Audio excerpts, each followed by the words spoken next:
শেষ হলো একটি কর্মমুখর সপ্তাহ। গেল 5 দিনে চলতি সপ্তাহের ব্যক্তি, প্রতিষ্ঠান, রাষ্ট্রের প্রাপ্তিযোগ ও ব্যয়ের লেনদেন হিসেব শেষে ভাগশেষে থাকলো কি, এসব জানাতে আমাদের আয়োজন ভাগশেষ। আর পুরো আয়োজনের সঙ্গে আছে আমি সাজিদ আরাফাত। শুরু করতে চাই স্বর্ণের বাজারের খবর দিয়ে। বিশ্ববাজারে স্বর্ণের দাম বাড়ার সঙ্গে সঙ্গে এই প্রভাব পড়ে বাংলাদেশেও। প্রতিবেশী ও আঞ্চলিক দেশগুলোর তুলনায়ও স্বর্ণের দর অনেক বেশি বাংলাদেশে। দেশের স্বর্ণবাজারে রেকর্ড এই ঊর্ধ্বগতির নেপথ্যে শুধু বৈশ্বিক প্রভাবক নয়, কাজ করছে স্থানীয় একাধিক অদৃশ্য চালিকা শক্তিও। আমরা দেখে আসতে চাই এই স্বর্ণের বাজারের দরদাম কেমন, কোন দেশে কেমন চলছে। স্বর্ণের দরে আগুন ঝরে আমরা বলছি। দেশগুলো আমরা দেখতে চাই বাংলাদেশ, যুক্তরাষ্ট্র, ভারত, পাকিস্তান, কাতার, প্রতিবেশী দেশগুলো রয়েছে, বৈশ্বিক অনেকগুলো উন্নত দেশও রয়েছে। কোন দেশে কী পরিমাণে আসলে স্বর্ণের এখন দরদাম সেটি দেখছি আমরা। বাংলাদেশে 2,09,100 টাকা এবং যুক্তরাষ্ট্রে 1,65,390, ভারতে 1,63,000, পাকিস্তানে সেটি আরও কম 1,45,500 টাকা, কাতারে দেখছি 1,66,050 টাকা। অর্থাৎ অনেক দেশের তুলনায় কিন্তু বাংলাদেশের দামটা অনেক বেশি আমরা দেখছি। এবং পরবর্তীতে দেখতে চাই মালয়েশিয়া 1,66,360 টাকা, শ্রীলঙ্কা 1,65,600 টাকা, আরব আমিরাতে দেখছি 1,65,700 টাকা এবং সৌদি আরবে 1,65,700 টাকা। অর্থাৎ আরব আমিরাত, সৌদি আরব প্রায় একই দাম তারা বিক্রি হচ্ছে এবং শ্রীলঙ্কায় প্রায় কাছাকাছি দাম আমরা দেখছি সোনার দর। স্বর্ণের পর এবার বিশ্ববাজারে রূপার দামও নতুন উচ্চতায় পৌঁছেছে। ভূ রাজনৈতিক অস্থিরতা, অর্থনৈতিক অনিশ্চয়তা, বিনিয়োগকারীদের আগ্রহ এবং যুক্তরাষ্ট্রের সুদের হার কমার প্রত্যাশায় রূপার দাম ইতিহাসের সর্বোচ্চ উঠেছে আমরা দেখছি। বিশ্ববাজারে রূপার দাম নতুন যে উচ্চতায় সেটি আমরা দেখতে চাই। চলতি বছরে দাম বেড়েছে 70% পর্যন্ত, যা 2010 সালের পর সবচেয়ে বড় বার্ষিক প্রবৃদ্ধি বলা হচ্ছে। প্রতি আউন্স স্পট রূপার দাম বেড়ে দাঁড়িয়েছে $49.57, যা এখন পর্যন্ত সর্বোচ্চ। সরবরাহ সংকট, শিল্প খাতে চাহিদা বাড়ায় আগামী 6 মাসে দাম $55 পৌঁছাতে পারে বলে ধারণা করা হচ্ছে। যুক্তরাষ্ট্রের কোমেক্স গুদামে বিপুল বিনিয়োগ হওয়ায় লন্ডনের স্পট মার্কেটে তারল্য সংকট দেখা দেয় এবং সেপ্টেম্বর শেষে লন্ডনের ভল্টে 24,581 মেট্রিক টন রূপা ছিল, যার মূল্য প্রায় $36.5 বিলিয়ন। বর্তমানে 1 আউন্স স্বর্ণ কিনতে 82 আউন্স রূপা লাগে, যা গত এপ্রিলে ছিল 105 আউন্স। 2026 সালের মধ্যে দাম $60 ছাড়াতে পারে বলে ধারণা করা হচ্ছে। রূপার দাম কিন্তু স্বর্ণের দামের পাশাপাশি রূপার দামও কিন্তু অনন্য উচ্চতায়, বলা হচ্ছে যে একেবারে নতুন একটি উচ্চতায় পৌঁছে গেছে, যেটি 70% পর্যন্ত বলা হচ্ছে যে বছরে দাম বেড়েছে। দেশে বর্তমানে 232টি স্বায়ত্তশাসিত, স্বশাসিত ও বিধিবদ্ধ সরকারি প্রতিষ্ঠান রয়েছে। 2024 সালের জুন শেষে এ প্রতিষ্ঠানগুলোর মোট সম্পদের পরিমাণ দাঁড়িয়েছে প্রায় 12 লাখ কোটি টাকা। আমরা দেখে আসতে চাই সেই প্রতিষ্ঠানগুলো, রাষ্ট্রায়ত্ত যে প্রতিষ্ঠানের কথা বলছিলাম, খাতভিত্তিক সেই পরিমাণটা দেখতে চাই। মোট সম্পদ 11,92,338 কোটি টাকা। ঋণের ক্ষেত্রে আমরা দেখছি পরিমাণটা 4,62,521 কোটি টাকা এবং মোট ব্যয় 3,94,935 কোটি টাকা, যেটি 30 জুন 2024 সাল পর্যন্ত যেটি ছিল। পরবর্তীতে দেখতে চাই সরকারি অনুদান, সেটি 50,783 কোটি টাকা এটির পরিমাণ এবং নিট লোকসানের পরিমাণ দেখছি আমরা 5,990 কোটি এবং জনবলের ক্ষেত্রে পরিমাণ দেখছি 1,49,240 জন, যেটি আসলে 30 জুন 2024 পর্যন্ত। এবং পরবর্তীতে আমরা দেখতে চাই লোকসানের শীর্ষে রয়েছে যে প্রতিষ্ঠানগুলো, সেই প্রতিষ্ঠানের নাম আমরা দেখতে পাচ্ছি যে বিপিডিবি রয়েছে, ডিসিবি রয়েছে, বিসিআইসি রয়েছে, বিজেএমসি রয়েছে এবং পরিমাণগুলো একটু আমরা দেখে আসতে চাই। বিপিডিবির পরিমাণটি আমরা দেখতে পাচ্ছি 8,764 কোটি টাকা লোকসান, ডিসিবির ক্ষেত্রে 3,030 কোটি টাকা এবং বিসিআইসির ক্ষেত্রে 1,509 কোটি টাকা, বিএসএফআইসি 571 কোটি টাকা এবং বিজেএমসির কথা বলছিলাম, বিজেএমসির যে লোকসান, সেই লোকসানের পরিমাণ 266 কোটি টাকা এবং সেটিও 30 জুন 2024 পর্যন্ত। সেপ্টেম্বরে দেশের সার্বিক মূল্যস্ফীতি সামান্য বেড়ে 8.36% দাঁড়িয়েছে, যা আগস্টে ছিল 8.29%। সেপ্টেম্বরে খাদ্য বহির্ভূত পণ্যের মূল্যস্ফীতি 8.90% থেকে বেড়ে 8.98% পৌঁছেছে। আমরা সেই তালিকাটা একটু দেখতে চাই, মূল্যস্ফীতির কি অবস্থা। সার্বিক মূল্যস্ফীতি আমরা দেখছি জানুয়ারি থেকে শুরু করি আমরা। জানুয়ারি, ফেব্রুয়ারি, মার্চ, এপ্রিল। জানুয়ারিতে 9.94 ছিল, সেটি পরবর্তীতে ফেব্রুয়ারিতে কমে এসে 9.32, মার্চে এসে কিছুটা বাড়লেও সেটি এপ্রিল মেতে কিন্তু অনেকখানি কমে এসেছে এবং সবশেষ জুনে আমরা দেখতে পাচ্ছি 8.48%, যেটি আসলে জুলাইতে গিয়ে কিন্তু আরও খানিকটা বেড়ে দাঁড়িয়েছে, যে 8.55%, এবং আগস্টে সবশেষ 8.29% নেমেছিল। তবে সবশেষ সেপ্টেম্বরে আমরা দেখতে পাচ্ছি যে 8.36, অর্থাৎ খানিকটা কিন্তু আবারও এই যে সার্বিক মূল্যস্ফীতি সেটি কিন্তু বেড়ে দাঁড়িয়েছে। এবং বাংলাদেশ পরিসংখ্যান ব্যুরো অর্থাৎ বিবিএস এর যে জরিপ, সেই জরিপ কিন্তু এটি বলছে। ভাগশেষে নিচ্ছে একটা বিরতি, ফিরছে একটু পরে, সঙ্গে থাকুন।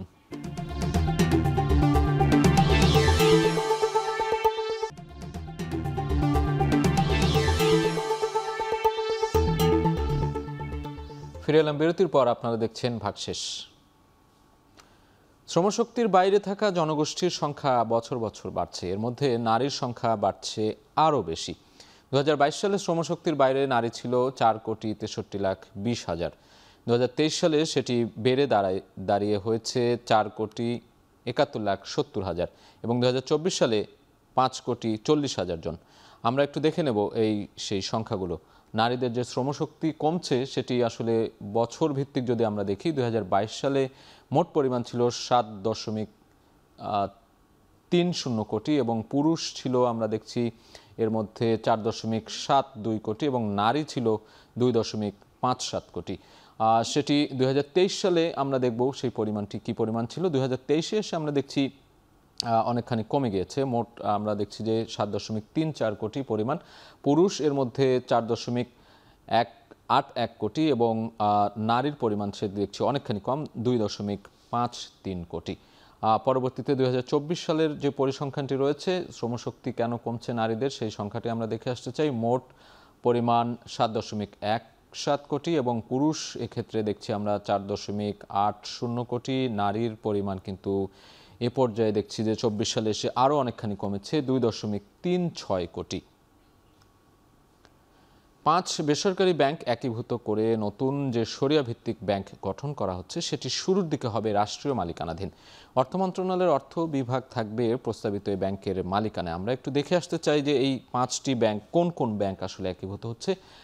যেটি বলছিলাম, অর্থ মন্ত্রণালয়ের অর্থ বিভাগ এটির মালিকানায় থাকবে এবং আমরা দেখছি ফার্স্ট সিকিউরিটি ইসলামী ব্যাংক, গ্লোবাল ইসলামী bank, union bank, Exim bank এবং সোশ্যাল ইসলামী ব্যাংক, এই 5টি ব্যাংকের একীভূত করার কথা চলছে এবং সেই 5টি বেসরকারি ব্যাংক একীভূত হলে তাদের মালিকানায় থাকবে অর্থ মন্ত্রণালয়ের অর্থ বিভাগ। বাংলাদেশ ব্যাংকের যে সূত্র, সেই সূত্রে আমরা এই তথ্যটি জানিয়ে দিলাম। ক্ষমতাচ্যুত আওয়ামী লীগ সরকারের সময়ে অনিয়ম দুর্নীতি হয়েছে, এরকম ব্যাংক বহির্ভূত আর্থিক প্রতিষ্ঠানের বেশিরভাগই গ্রাহকের টাকা ফেরত দিতে পারছে না। এমন পরিস্থিতিতে 9টি ব্যাংক বহির্ভূত আর্থিক প্রতিষ্ঠানের লাইসেন্স বাতিলের উদ্যোগ নিয়েছে বাংলাদেশ ব্যাংক। সেগুলো আসলে কোন কোন প্রতিষ্ঠান আমরা একটু দেখে আসতে চাই।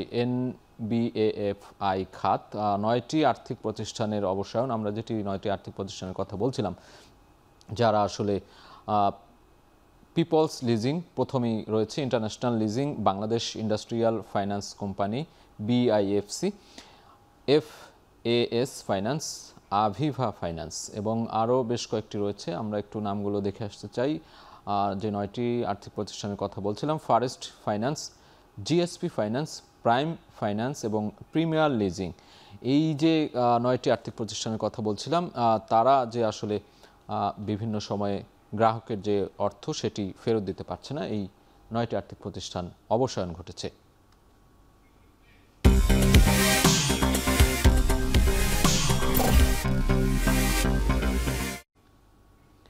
চলতি সপ্তাহের শেষ কার্যদিবসে ঢাকা স্টক এক্সচেঞ্জে DSEX সূচক কমেছে 54 পয়েন্ট। লেনদেন হয়েছে 530,18 লাখ টাকা, যা আগের দিনের চেয়ে 81 কোটি টাকা কম। আমরা একটু দেখে আসতে চাই সবশেষ ঢাকা স্টক এক্সচেঞ্জের যে চিত্র, সূচক ও লেনদেন।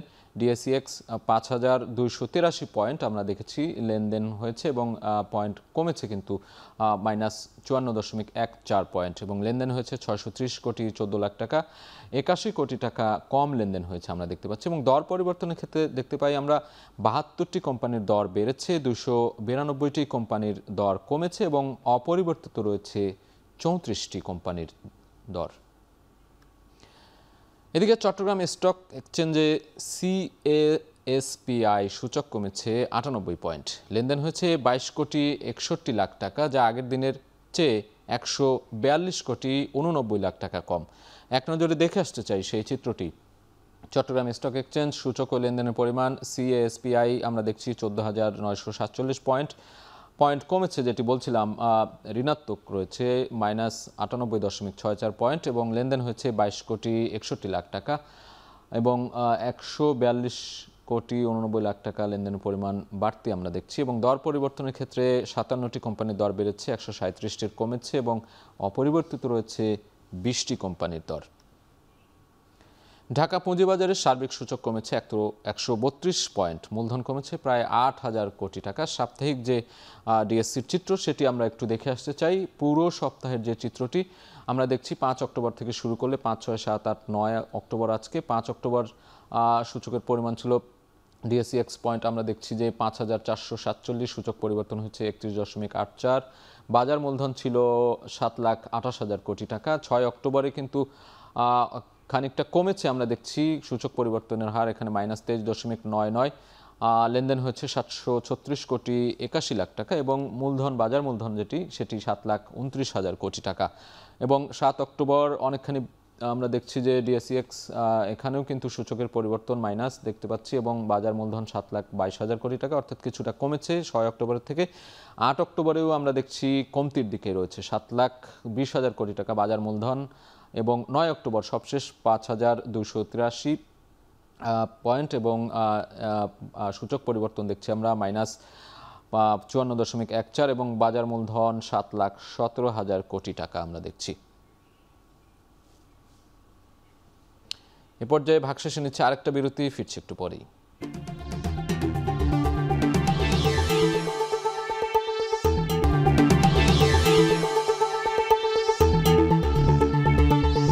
বিরতির পর ফিরে এলাম, দেখছেন ভাগশেষ। পূজার ছুটি শেষে চাঁপাইনবাবগঞ্জের সোনা মসজিদ স্থলবন্দর দিয়ে নারিকেল, কাঁচামরিচ সহ বেড়েছে বিভিন্ন পণ্য আমদানি রপ্তানি। তবে গত ২ বছর বন্ধ রয়েছে ফল আমদানি। এ নিয়ে আরও জানাতে সোনা মসজিদ স্থলবন্দর থেকে যুক্ত আছেন সোহান মাহমুদ। আমরা সরাসরি যুক্ত হতে চাই সোহানের সঙ্গে। সোহান, যেটি বলছিলাম যে ফল আমদানি কেন বন্ধ রয়েছে, এর কারণ হিসেবে কি বলছেন সেখানকার ব্যবসায়ীরা এবং এটির ফলে রাজস্বে কোনো প্রভাব পড়ছে কিনা, রাজস্ব আদায়ে?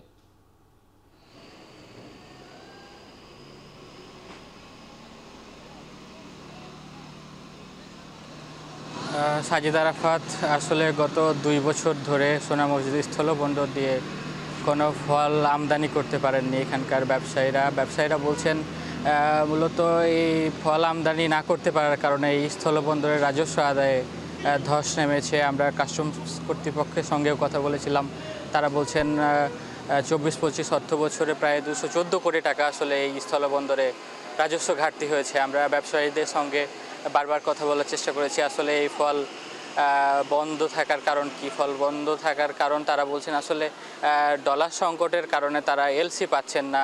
বারবারই তারা সংশ্লিষ্ট দপ্তরে ঘুরেও আসলে এলসি যে প্রয়োজন এটি তারা পাচ্ছেন না। সেক্ষেত্রে ফলের যে এলসি এই স্থলবন্দর দিয়ে দেয়া হয়নি গত ২ বছর ধরে। সেক্ষেত্রে ফলের যে আমদানি এটি মুখ থুবড়ে পড়েছে এই স্থলবন্দরে।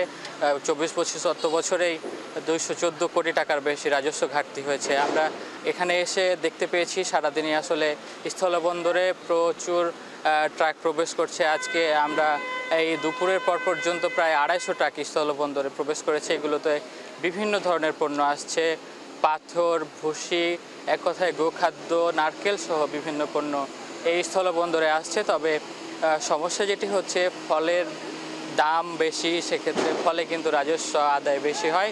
এই ফল আমদানি বন্ধ থাকার কারণে আসলে রাজস্ব ঘাটতিতে পড়েছে সোনা মসজিদ স্থলবন্দর। আমরা এই দুপুর থেকে এখানকার যারা শ্রমিক রয়েছেন তাদের সঙ্গে এসে কথা বলেছি। আসলে এই স্থলবন্দরে গত 2 মাস আগেও 400 থেকে 450 পণ্যবাহী ট্রাক এই স্থলবন্দরে প্রবেশ করতো, কিন্তু এটি এখন কমে 250-তে এসে ঠেকেছে। তো সাজিদ আরাফাত, এই ছিল আমার কাছে সোনা মসজিদ স্থলবন্দর থেকে সর্বশেষ। সোহান মাহমুদ, আপনাকে ধন্যবাদ। চাঁপাইনবাবগঞ্জ থেকে সরাসরি যুক্ত ছিলেন সহকর্মী সোহান মাহমুদ।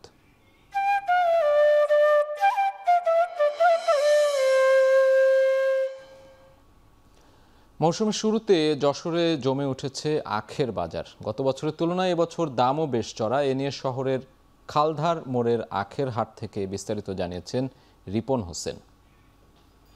মৌসুমের শুরুতেই জমে উঠেছে যশোরের আখের বাজার। আমি রয়েছি যশোরের খালদার রোডে যে আখের হাট রয়েছে, এই হাটে এখানে আমরা দেখছি যে বিভিন্নভাবে আখ আসছে, বিশেষ করে নথিমন করে বড় ছোট পিকআপ গাড়ি রয়েছে, সেই গাড়িগুলো করে এই আখ এখানে আসছে এবং এখান থেকে দেশের বিভিন্ন স্থানে যাচ্ছে। বিশেষ করে খুলনা, সাতক্ষীরা এই সমস্ত অঞ্চলে কিন্তু এখানকার আখ বিক্রি হয়ে থাকে স্থানীয় চাহিদা মেটানোর পরে। এখানে যে পাইকারিভাবে প্রতিদিন যে আখ বিক্রি হচ্ছে, মানভেদে প্রতিটি পিস আখ বিক্রি হচ্ছে 20 টাকা থেকে 80 টাকা পর্যন্ত। যে এখানে প্রায় 20,000 আখ ওঠে, তার বাজার মূল্য প্রায় 20 লাখ টাকা বলে জানিয়েছেন এখানকার যারা ব্যবসায়ী রয়েছেন। আমরা কৃষকদের সাথে কথা বলেছি, তারা বলছেন যে এবছর অন্যান্য বছরের তুলনায় আখের উৎপাদন ভালো হয়েছে। বিশেষ করে যে আবহাওয়া ভালো থাকায় আখের উৎপাদন ভালো হয়েছে এবং বাজার মূল্য অন্য বছরের তুলনায় বেশি হচ্ছে এবং যে গত বছর যে আখ 10 টাকা বিক্রি হচ্ছিল সে আখ এবার কিন্তু 15 থেকে 20 টাকা পর্যন্ত বিক্রি হচ্ছে, এমনটি জানিয়েছেন কৃষক। এবছর যশোর জেলায় প্রায় 300 হেক্টর জমিতে বিভিন্ন জাতের আখের চাষ হয়েছে।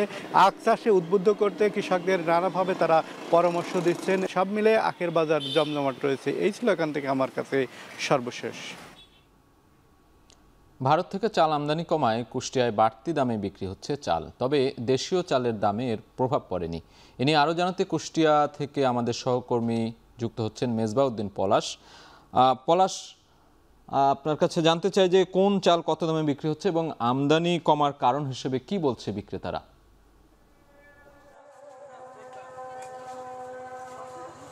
আরাফাত, আমি এই মুহূর্তে রয়েছি কুষ্টিয়ার যে পৌর চাল বাজারে। এখান থেকেই কিন্তু সারা জেলার যে এখান থেকে কিন্তু চাল আসলে ক্রয় করে থাকেন যারা সাধারণ যারা ক্রেতারা। মূলত এইখানে আজকে কিন্তু আমরা দেখেছি যে মিনিকেট চাল সেটি বিক্রি হচ্ছে 74 টাকা কেজি এবং 28 চাল সেটি আসলে 58 টাকা কেজি এবং কাজল লতা সেটি আসলে বিক্রি হচ্ছে 66 থেকে 68 টাকা কেজি। এছাড়া যে বাসমতি সেটি 90 টাকা কেজি আসলে চাল বিক্রি হচ্ছে। এই মূলত এই যে ভারত থেকে যে চাল আমদানি, সেই আমদানি কিন্তু কমেছে। এতে কিন্তু যে এর প্রভাব কিন্তু কুষ্টিয়ার বাজারে পড়েছে। এতেই কিন্তু বাড়তি যে আগের যে দাম, সেই দামেই কিন্তু চালের যে চাল সেটি কিন্তু বিক্রি হচ্ছে। তবে নতুন করে চালের দাম বাড়ার যে বিষয়টি সেটি কিন্তু নেই বলে আসলে আমি কথা বলেছি চাল সংশ্লিষ্ট মিলার সহ আসলে যারা বিক্রেতা রয়েছেন তাদের সাথে কথা বলেছি। তারা বলছেন যে গেল 3 মাস আগামী 3 মাসের মধ্যে নতুন করে কোনো ধরনের চালের দাম বাড়বে না বলে আসলে তারা জানিয়েছেন। তবে তারা বলছেন যে তাদের যে একটা আশা ছিল যে ভারত থেকে যে চাল আমদানি সেটি পরিমাণটা সেটি আসলে বাড়বে, এতে যে স্বস্তি নিয়ে কিন্তু যে এতে চালের দাম কমে যাবে এরকমটি আসলে কিন্তু তার আশা ছিল। কিন্তু সেটি আসলে যেই বাজারে যে মূলত যে সেটি আসলে যে আমদানি কমার কারণে কিন্তু সেই আশাটি আসলে তাদের পূরণ হচ্ছে না বলে তারা জানিয়েছেন। তবে তারা বলছেন যে এই যে আমদানি যে বিষয়টি সেটি আসলে সরকারকে উদ্যোগ নিতে হবে এবং এই উদ্যোগ নিলে কিন্তু এর সুফলটি আসলে বাজারে পাওয়া যাবে বলে তারা জানছেন। আমি এই নিয়ে কথা বলেছি কুষ্টিয়ার জেলা প্রশাসক সহ বাজার যে মনিটরিং কর্মকর্তার সাথেও কথা বলেছি। তারা বলছেন যে কোনো ধরনের চালের দাম যেন বাড়াতে না পারে, এতে তারা প্রশাসনের যে অভিযান সেটি কিন্তু তারা নিয়মিত চালাচ্ছেন এবং এতে যে চালের দাম বাড়ালে কিন্তু সেক্ষেত্রে ব্যবস্থা নেওয়ারও হুঁশিয়ারি দিয়েছেন তারা। এই ছিল আমার কাছে কুষ্টিয়া থেকে। আরাফাত, ধন্যবাদ মেজবাউদ্দিন পলাশ। কুষ্টিয়া থেকে চালের বাজারের খবর জানাতে সরাসরি যুক্ত ছিলেন মেজবাউদ্দিন পলাশ। শেষ করছি এ সপ্তাহের ভাগশেষ। এখন টেলিভিশন ওয়েবসাইটে দেখতে ভিজিট করুন www.ekhon.tv। এছাড়া ফেসবুকে দেখতে ভিজিট করতে পারেন facebook.com/tv.ekhon। এছাড়া ইউটিউবে দেখতে ভিজিট করতে পারেন youtube.com/c/ekhon tv।